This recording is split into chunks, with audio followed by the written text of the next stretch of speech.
பெண்களை திருமணம் முடிச்சு கடத்திட்டு வந்து சமுதாயத்தை ஒழித்திடலான்னு பாக்குறீங்களே. तो मैं कह रहा हूँ 2 पे कम से कम 10 मुसलमान लड़की लाओ और उसको हिंदू कितने नौजवान तैयार है जरा हाथ उठाओ. கொஞ்சமாவது அறிவு இருக்கா உங்களுக்கு? யோசிக்க மாட்டீங்களா? சிந்திக்க மாட்டீங்களா?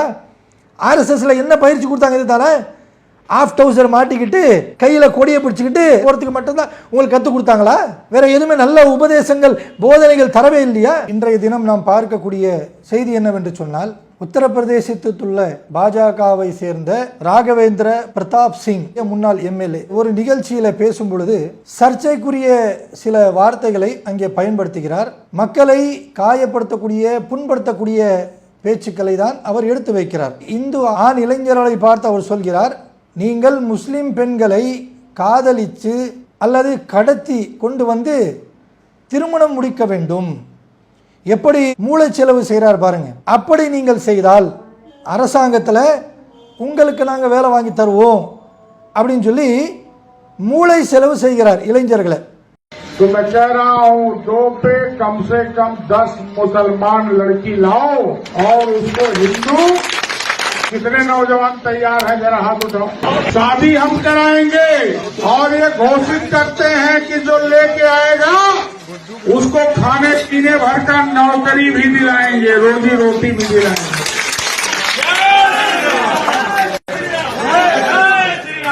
लेकिन ये दो जो गई है 1 महीने के अंदर, ये हमें पच नहीं रहा है. मुसलमानों सुन लो, ये 2 का बदला कुछ भारी होना ही होना है. और अपने कौम के उन मुल्ला मौलवियों को सुना रहा हूं कि समझा दो कि आने वाले दिनों में இவர் மட்டும்தான் இப்ப புதுசா பேசினாரா என்று பார்த்தால், இது வேலை வாங்கி தரேன்னு சொல்லக்கூடிய இந்த வார்த்தை தான் புதுசு. இஸ்லாமிய பெண்களை நீங்கள் காதலிக்க வேண்டும், அவர்களை மதம் மாற்ற வேண்டும், அவர்களை இந்துக்களாக ஆக்க வேண்டும், திருமணம் செய்ய வேண்டும், அந்த பெண்ணுடைய கருவில் உங்களுடைய குழந்தையை நீங்கள் உண்டாக்கணும், அப்படி உண்டாக்கி நீங்கள் விட்டுட்டு போடணும், இப்படியெல்லாம் இவர் தான் புதுசாக பேசினாரான கிடையாது. இவரோடு சேர்ந்த அந்த இனத்தை சார்ந்தவர்கள் இப்படி பேசியிருக்கிறாங்களே, இவர்கள் எந்த இனத்தை சேர்ந்தவர்கள் என்று பார்க்க வேண்டும். அது இவர்களுடைய இனம் என்னென்று பார்த்தா ஆர்எஸ்எஸ் சொல்கிறோம்ல. இன்றைக்கு இந்தியாவில் இருக்கக்கூடிய பெரும்பான்மையான மக்கள், இந்தியாவிலே 3 முறை தடை செய்யப்பட்ட ஒரு அமைப்பு, மக்களுக்கு எதுவுமே இவர்கள் நல்லது செய்ய மாட்டார்கள், ஆனால் அதே நேரத்தில் பல தீங்குகளை விளைவிப்பார்கள். இவர்கள் இந்துக்களை அல்ல, இந்துக்கள் என்ற போர்வையில் இந்துக்களையும் முஸ்லீம்களையும் இவர்கள் சண்டை மூட்டிவிட்டு அதிலே இவர்கள் பொருளாதாரத்தையும் பதவியையும் சம்பாதிக்கக்கூடிய கயவர்கள் என்று இந்தியாவில் இருக்கக்கூடிய எல்லா மதத்தை சேர்ந்த, அதிலும் குறிப்பாக உண்மையான இந்து மக்கள் இருக்காங்களே, அந்த மக்களே ஆர்எஸ்எஸ்ஸை பற்றி நன்கு தெரிந்து கொண்டு இந்த ஆர்எஸ்எஸ் இந்த நாட்டிலே இருக்கக்கூடாது, இதனால தான் பல பிரச்சனையே வருது அப்படின்னு சொல்லி அந்த ஆர்எஸ்எஸ்ஸை வெறுக்கக்கூடிய ஒரு நிகழ்வுகளை பார்க்குறோம். அப்படிப்பட்ட அந்த ஆர்எஸ்எஸ் உடைய அந்த அமைப்பை சேர்ந்தவர் தான் முன்னாள் எம்எல்ஏ ராகவேந்திர பிரதாப் சிங் என்று சொல்லக்கூடிய இவர். இவருக்கு முன்னாடி பேசக்கூடியவர்களும் அந்த ஆர்எஸ்எஸ்ஸில் சேர்ந்தவர்கள் தான். ஒவ்வொரு நேரத்திலும் பாருங்களேன், ஆர்எஸ்எஸ்ஸை சேர்ந்தவர்கள் அது ஏன் மக்கள் வேண்டான்னு சொல்கிறாங்க அதை நம்ம தெரிஞ்சுக்கணும். இவர்களுடைய பேச்சுக்களும் செயல்களும் எப்படி இருக்கும்? திடீர்னு ஒரு அம்பை எடுத்து மசூதிக்கு மேலே வீசி விடுற மாதிரி, அப்படியே அம்பை விட்டு மசூதியை உடைக்கிற மாதிரி அந்த மாதிரி செயல்கள் செய்வாங்க. செய்கிறது யாருன்னு பார்த்தா ஆர்எஸ்எஸ் உறுப்பினர். திடீர்னு பார்த்தா லவ் ஜிஹாது அப்படின்வாங்க. சொல்கிறது யார் அப்படின்னு பார்த்தா ஆர்எஸ்எஸ் உறுப்பினர்கள். திடீர்னு பார்த்தா பீஃப் ஜிஹாதுன்னுவாங்க, திடீர்னு பார்த்தா ஜீன்ஸ் ஜிஹாதுன்னுவாங்க. இப்படி எல்லா விஷயங்களுக்கும் அந்த ஜிஹாது என்ற பெயர், ஜிஹாதுனால என்னன்னு தெரியாத இவங்க அந்த பெயரை சேர்த்து வைத்து அந்த ஜிஹாது இந்த ஜிஹாது அப்படின்னு சொல்லி மக்களை மூளை செலவு செய்யக்கூடிய, மக்களை தூண்டிவிடக்கூடிய செயல்களை தான், இப்படியான வெறுப்பு பேச்சுக்களை இந்த ஆர்எஸ்எஸ் கும்பல் அதில் பயிற்சி பெற்றவர்கள் சொல்லிக் கொண்டே இருப்பாங்க. இப்படி ஒரு புறம் இருந்தாலும் ஆர்எஸ்எஸ்ல பயிற்சிக்காக போனவங்க, சில காலம் பயிற்சி எடுத்து வெளியே வந்தவங்க, அவங்களும் அந்த ரிப்போர்ட்டு தராங்க. ஆர்எஸ்எஸ்னா என்ன, எப்படிப்பட்ட அமைப்புன்னு சொல்லி அவங்களும் அந்த ரிப்போர்ட் தராங்க. அப்படி தரக்கூடிய அந்த ரிப்போர்ட்டில் சமீபத்தில் ஆண் மகனாக இருக்கக்கூடிய அவர், ஏன் ஆண் மகன் சொல்கிறோம்னா அடுத்து சொல்லக்கூடிய விஷயம் அப்படி, அவர் என்ன செய்கிறாரு, ஆர்எஸ்எஸ்ல பயிற்சிக்காக தன்னுடைய தாயும் தந்தையும் பேரண்ட்ஸும் போய் விடுறாங்க. விட்டு சில ஆண்டுகள் அவர் அங்கே இருந்துட்டு வெளியே வராரு, ஓடி வராரு, அங்கேருந்து யாரையும் சொல்லாமல் தப்பிச்சு ஓடி வராரு. வரக்கூடிய அவர் என்ன செய்கிறாரு, உலகத்துக்கே பேட்டி கொடுக்குறாரு.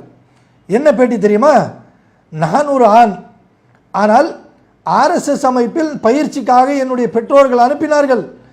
அனுப்பின அந்த ஆர்எஸ்எஸ் உடைய அமைப்பில் நான் எத்தனை ஆண்டுகளாக அங்கே இருந்தேனோ அத்தனை ஆண்டுகளாக பாலியல் துன்புறுத்தலை நான் சந்தித்து வந்திருக்கிறேன். யார் சொல்கிறா, ஒரு ஆண் சொல்கிறான். ஆண் சொல்லக்கூடிய ஸ்டேட்மெண்ட், இந்த பாலியல் தொந்தரவு கொடுத்தாங்களே அவங்க யாராக இருக்கணும், ஒரு ஆணே வந்து எனக்கு பாலியல் தொந்தரவு கொடுத்தாங்க, என்னை வைத்து இந்த பாலியல் செயல் செய்தாங்க அப்படின்னு அவர் சொல்கிறார்ல, அப்படி சொல்லக்கூடிய அந்த குற்றச்சாட்டு யார் மீது சொல்லணும், அந்த சைடு ஒரு பெண் செய்தாங்க அப்படி தானே சொல்லணும். ஆனால் அவருடைய ஸ்டேட்மெண்ட் என்ன தெரியுமா, ஆண் அங்கே இருக்கக்கூடிய சங்கிகள் இருக்காங்களே ஆண்கள், அவங்க தான் என்ன செஞ்சுருக்காங்கன்னா, இந்த பையனும் ஆண் தானே அப்படின்ற கூட பார்க்காம இந்த ஆண் பிள்ளைக்கு பல ஆண்டுகளாக பல முறை அவர்கள் பல நபர்கள், ஒருத்தர் ரெண்டு பேரில் பல நபர்கள் இது போன்ற பாலியல் தொந்தரவு கொடுத்துருக்குறாங்க. அது ஒரு மோசமான இடம் என்று அவர் சொல்லக்கூடியதை நாம் பார்க்குறோம். அப்படிப்பட்ட ஒரு கும்பல் தான் இன்றைக்கு நாட்டை ஆழ்ந்து கொண்டிருக்கு. ஆர்எஸ்எஸ்ஸில் பயிற்சி பெற்றவர்கள் தான் இன்றைக்கு பிரதமராக, ஹோம் மினிஸ்டராக, இவர்கள்லாம் யார், ஆர்எஸ்எஸ்ல பயிற்சி எடுத்தவங்க தான். அவருக்கு கீழே இருக்கக்கூடிய எம்எல்ஏக்கள் எம்பிக்கள்லாம் இருக்காங்களே, இவர்களெல்லாம் யாருன்னு கேட்டால் பாஜகவில் இருக்கக்கூடிய ஒவ்வொரு நபரும் ஆர்எஸ்எஸ்ஸில் பயிற்சி பெற்றவர்கள். அந்த வரிசையில் தான் இந்த முன்னாள் எம்எல்ஏ, உத்தரப்பிரதேசத்துடைய முன்னாள் எம்எல்ஏ ராகவேந்திர பிரதாப் சிங் அவர்கள் எந்த அமைப்பை சேர்ந்தவர்கள்னு சொன்னால் இந்த ஆர்எஸ்எஸ்ஸை சேர்ந்தவர். இவர் என்ன பண்ணுறாரு, இவர் இப்படி சர்ச்சைக்குரிய விஷயத்தை பேசுகிறாரு. பெண்களை, இஸ்லாமிய பெண்கள் எதுக்குப்பா, ஏன்னா இந்துக்களில் பெண்கள் இல்லையா, இந்துக்களுடைய இளைஞர்களுக்கு நீ உபதேசம் செய்வதாக இருந்தால் ஒரு நல்ல முறையில் உபதேசம் செய்ய, அதை விட்டுட்டு பிரச்சனைகளை தூண்டவிடக்கூடிய அளவிற்கு மக்கள் விரும்பாத வார்த்தைகளை இவர் பேசுகிறாரு. இப்படியெல்லாம் நாம் செஞ்சிட்டோம் சொன்னால் இந்த மார்க்கத்தை ஒழிச்சிடலாம் அப்படின்னு பார்க்குறாங்க. இஸ்லாமிய பெண்களை அழிக்கக்கூடிய இந்த செயல் என்பது நீங்கள் எத்தனை காலம் முயற்சி எடுத்தாலும் அது நடக்க போகிறது கிடையாது. இதனால் இஸ்லாத்தை ஒழித்து விடலாம் என்று நீங்கள் நினைக்கிறீங்களே, இந்தியாவில் முஸ்லீம்களை ஒட்டுமொத்தமாக இப்படி ஒழிச்சிடலாம் அப்படின்னு நினைக்கிறீங்களே, ஒருபோதும் நடக்காது. வேணும்னா இப்படியும் நடக்கலாம். நீங்கள் யாரை போய் முஸ்லீம் பெண்களை கடத்திட்டு வாங்க, முஸ்லீம் பெண்களை காதலித்து திருமணம் முடிங்க, அவங்களுக்கு நான் வேலை வாங்கி தரேன்னு சொல்றீங்களே, அப்படி ஒன்று நடந்தால் என்ன நடக்கும் தெரியுமா, எந்த பெண்ணை நீங்கள் மூளை செலவு செய்த அந்த ஆண் திருமணம் முடிக்கிறானோ அவன் திருமணத்தின் மூலமாக இஸ்லாத்தில் இருக்கக்கூடிய அந்த பெண்ணுடைய செயல்களை பார்த்து இஸ்லாத்தை அறிந்து கொண்டு அவர் வேணா முஸ்லீமா மாறுவார். இதான் வரலாறு. ஏன் நீங்கள் சொல்லக்கூடிய இந்த பிரச்சாரத்திற்கும் இஸ்லாம் சொல்லக்கூடிய போதனையும் இரண்டையும் ஒரு மனிதன் ஒப்பிட்டு பார்ப்பான் என்று சொன்னால் எனக்கு இஸ்லாம் தான் பிடிக்குது, இஸ்லாம் தான் எனக்கு தேவைன்னு சொல்லி இஸ்லாத்தின் பக்கம் வருவார். அப்போ நீங்கள் இஸ்லாத்திற்கு அனுப்புவதற்கான வேலையை தான் செஞ்சுட்டு இருக்கீங்க. கடந்த காலங்களுடைய வரலாறு எடுத்து பாருங்கள். பாபர் மசூதியை இடிப்பதற்காக இதே போன்று தான், எப்படி இன்றைக்கு முஸ்லீம் பெண்களை கடத்திட்டு வாங்க, லவ் பண்ணுங்க அப்படின்லாம் சொல்லி நீங்கள் மூளைச்செலவு செய்கிறீங்களோ, இதே போல தான் பாபர் மசூதி இடிப்பதற்காக பல அப்பாவி இந்து மக்களை, அதில் இளைஞர்களை மூளை செலவு செய்து அந்த பள்ளிவாசலை இடிக்க அழைச்சிட்டு போய் இடிக்கவும் செஞ்சீங்க. என்ன நடந்தது, அதில் ஒருத்தர் இளைஞராக இருந்தார், இன்னைக்கு அவருக்கு வயசாயிடுச்சு. இளைஞராக அந்த கூட்டத்தில் இருந்த ஒருவர் அந்த பள்ளியை இடித்த பிறகு அவரே என்ன பண்ணுறாரு, நாங்கள் பெரிய பாவம் பண்ணிட்டோம் போல இருக்கு அப்படின்னு சொல்லி அது இஸ்லாத்தை பற்றி தெரிஞ்சுக்கிறாரு. குரானை எடுத்து படிக்கிறாரு. படிச்சுட்டு இன்னைக்கு அவர் முஸ்லீமாக இருக்கார். பாபர் மசூதி இடித்த சில ஆண்டுகளுக்கு அப்புறமா என்ன பார்த்தோம் சொன்னால், அவருடைய வரலாறு என்னன்னு சொன்னால், கொஞ்ச நாட்கள்லேயே அவர் முஸ்லீமாக ஆகிட்டார். யாரும் அவருக்கு வாங்கன்னு சொல்லி இழுக்கலை. ஆர்எஸ்எஸ்காரங்க பிரச்சாரம் பண்ணுவாங்களே, இஸ்லாம் எப்படி இந்தியாவில் பரப்பப்பட்டது என்று சொன்னால், கழுத்தில் கத்தியை வச்சு வாளை வைத்து இவர்கள் பரப்பினார்கள். பொய். அவரை வாழை வச்சு பரப்பணுமா? அவர் பக்கமே எந்த ஒரு முஸ்லீமும் நெருங்கலையே. ஆனால் அந்த நபர் என்ன பண்ணார், நாம் தப்பு பண்ணிட்டோமோ, அந்த குற்ற உணர்வின் காரணமாக இஸ்லாத்தை தெரிந்து கொண்டு அப்புறம் குரானை படித்து, இவ்வளவு நல்ல மார்க்கமா, இதை விட ஒரு மார்க்கம் உலகத்தில் இருக்கா, இல்லவே இல்லை அப்படின்னு சொல்லி இஸ்லாத்தை தழுவி விட்டு இன்னைக்கு நூற்றுக்கணக்கான பள்ளிவாசல் அவர் தலைமையில் ஊர் ஊரா போய் வசூல் பண்ணி ஒவ்வொரு பகுதியில் பள்ளிவாசல்களை எழுப்பக்கூடிய காட்சிகளை பார்க்குறோம். அந்த பாபர் மசூதி இடிக்க போன பல இளைஞர்கள் அவர்கள் பல பேட்டிகள் யூடியூப்லலாம் போய் பாருங்க, பேட்டிகள் கொடுத்துருக்காங்க. பாபர் மசூதியை இடிப்பதற்காக இந்த ஆர்எஸ்எஸ்ஐ சார்ந்த கும்பல் அன்றைக்கு இருந்த அத்வானி எப்படியெல்லாம் நமக்கு மூளை செலவு செய்தார், என்னென்ன பொய்யை அள்ளி வீசினார், அந்த பொய்யெல்லாம் நம்பிட்டோம், உண்மை நினைச்சோம், அந்த நம்பி தான் இந்த தவறான காரியத்தை நம்ம செஞ்சோம், அல்லாஹ் தான் மன்னிக்கணும் அப்படின்னு சொல்லி கெஞ்சக்கூடியதை பார்க்குறோம். இந்த நிலையை தான் மறுபடியும் இது போன்ற திருமணங்கள் அப்படின்னு சொல்லி அந்த இளைஞர்களை வழிகெடுக்க வேண்டும் என்பதற்காக இந்த எம்எல்ஏ இது போன்ற ஆர்எஸ்எஸ்ஐ சேர்ந்த மக்கள் எல்லாம் மூளை செலவு செய்து கொண்டிருக்கிறாங்க. நீங்கள் என்னதான் மூளை செலவு செய்யுங்க, இந்துக்கள் அவங்க தெளிவாக இருக்காங்க, இந்துக்கள் கரெக்டாக இருக்காங்க, புரிஞ்சுக்கிட்டாங்க உங்களை பற்றி. நீங்கள் என்னதான் மூளை செலவு செய்தாலும் அதில் மாட்டிக்க மாட்டாங்க. சில இளைஞர்கள் தெரியாமல் போய் மாட்டினா தான் உண்டு.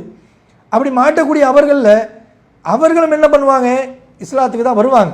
அதனால் நீங்கள் என்ன கனவு காண்றீங்களோ, ஆர்எஸ்எஸ்ஸில் பயிற்சி பெற்று பாஜகவில் எம்எல்ஏ ஆக இருந்த நீங்கள் என்ன கனவு கண்டீர்களோ அந்த கனவு ஒருபோதும் இந்தியாவில் நிறைவேறாது. புரிஞ்சுக்கங்க. எவ்வளவுதான் விஷம பேச்சுக்கள் நீங்கள் பேசினாலும், எவ்வளவுதான் நீங்கள் விஷத்தை தூவி விட்டாலும் மக்கள் தெளிவாக இருக்கிறாங்க. உங்களை பற்றி முஸ்லீம்கள் மட்டும் புரிந்து கொள்ளலை, முஸ்லீம் அல்லாத இந்துக்கள், கிறிஸ்தவர்கள், பௌத்தர்கள், எத்தனை நடுநிலையான மக்கள் இருக்கிறார்களோ அவர்கள் எல்லோரும் உங்களை பற்றி புரிந்து கொண்டார்கள். இது போன்ற பேச்சுக்கெல்லாம் இந்தியாவில் எடுபடாது என்று உங்களுக்கு நாம் அறிவுரை சொல்றோம். திருந்துங்க. காலத்துக்கும் நீங்க இதே மாதிரி இருக்காதீங்க, திருந்தி இஸ்லாத்தை பற்றி அறிந்து கொள்ளுங்கள். திருமணத்தின் மூலமாக பெண்களை திருமணம் முடிச்சு கடத்திட்டு வந்து சமுதாயத்தை ஒழித்திடலான்னு பார்க்குறீங்களே, கொஞ்சமாவது அறிவு இருக்கா உங்களுக்கு? யோசிக்க மாட்டீங்களா? சிந்திக்க மாட்டீங்களா? ஆர்எஸ்எஸ்ல என்ன பயிற்சி கொடுத்தாங்க? இது தானே. ஆஃப் டவுசர் மாட்டிக்கிட்டு கையில் கொடியை பிடிச்சிக்கிட்டு போகிறதுக்கு மட்டும்தான் உங்களுக்கு கற்றுக் கொடுத்தாங்களா? வேற எதுவுமே நல்ல உபதேசங்கள் போதனைகள் தரவே இல்லையா? உண்மையிலே தந்திருந்தால் இப்படியான தற்குறியான பேச்சுக்களை இவர்கள் பேசுவார்களா? மக்கள் இவரை தேர்ந்தெடுத்து முன்னாள் எம்எல்ஏ என்று சொல்லக்கூடிய தகுதியை கொடுத்துருக்காங்களே, இப்படிப்பட்ட தகுதி பெற்ற உங்களுக்கு கொஞ்சம் கூட நல்ல முறையில் பேசக்கூடிய அந்த நாலேஜ் இல்லையா? உங்களுக்கு அறிவு இல்லையா? அவ எதை பேசினாலும் யோசிச்சு பேசணும். இன்றைக்கு இந்தியா முழுவதும் இந்த பாஜக காரர்கள் செய்த திருட்டுத்தனத்தை எதிர்க்கட்சி தலைவர் எடுத்திருக்கார். அதற்கு பயந்து நடுங்கி கொண்டிருக்கீங்க. நீங்க பிஜேபியில் இருக்கக்கூடிய முக்கிய நிர்வாகியிலிருந்து அடிமட்ட தொண்டன் வரை நடுங்கி கொண்டிருக்கிறீர்கள். பீகாரில் தேர்தல் பயந்து கொண்டு சந்திச்சுட்டு இருக்காங்க. பீகாரில் தோத்துட்டோம் சொன்ன அவன் ஆட்சி போயிடுமே என்ற பயம் இருக்கு உங்களுக்கு. உண்மையிலே தோக்க தான் போறீங்க. மக்கள் உங்களுக்கு ஏதோ சரி போனா போட்டணும் அப்படின்னு சொல்லி உங்கள் மீது கொஞ்சமாவது பரிதாபம் காட்ட வேண்டும் என்று சொன்னால் இது போன்ற சர்ச்சைக்குரிய பேச்சுக்கள், இது போன்ற தேவையில்லாத பேச்சுக்களை எல்லாம் ஆர்எஸ்எஸ் பிஜேபியை சேர்ந்தவர்களுக்கு நாம் வன்மையாக கண்டிக்கிறோம். இதை நீங்கள் உடனடியாக மாற்றிக்கொள்ள வேண்டும். இல்லை என்று சொன்னால் பீகார் மட்டுமல்ல, அடுத்ததாக வரக்கூடிய தமிழ்நாடு மட்டுமல்ல, இந்தியா முழுவதும் எந்த மாநிலத்திலும் நீங்க ஒருபோதும் ஜெயிக்க முடியாது.